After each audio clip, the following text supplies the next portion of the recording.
धनंजय बाबू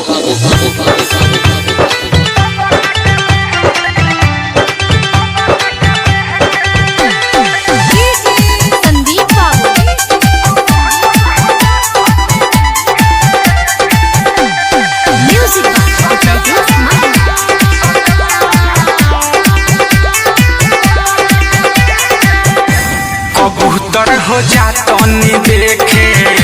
संदेशा यह पगली के लेके कबूतर हो जातनी देखे संदेशा यह पगली के लेके उड़ी आकाश जय पूर्व के दिशा हमारा काम कदे के कबूतर हो जातनी देखे संदेशा यह पगली के लेके कबूतर हो जातनी देखे संदेशा यह पगली के लेके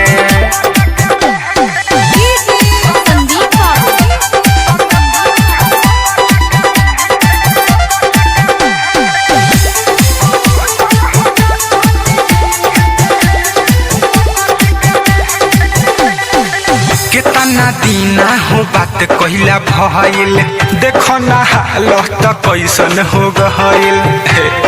सुना हाँ कितना दीना हो बात कहला भइल देखो ना हालत कैसन हो गइल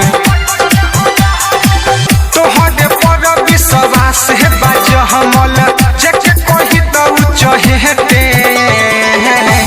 कबूतर हो जातनी देखे संदेशा यह पगली के लेके कबूतर हो जातनी देखे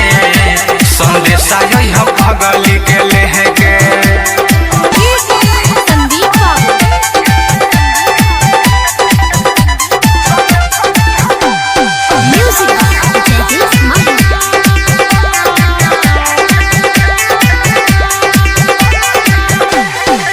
देरी लगई हो नहाली से आई हा हमारा पगली के खबर बताई हा देरी लगई हो नहाली से आई हा हमारा पगली के खबर बताई हा मिठू मिसाइल बारे सुन पगला हाइल दिल लगा के जेके जेके कबूतर हो जातनी देखे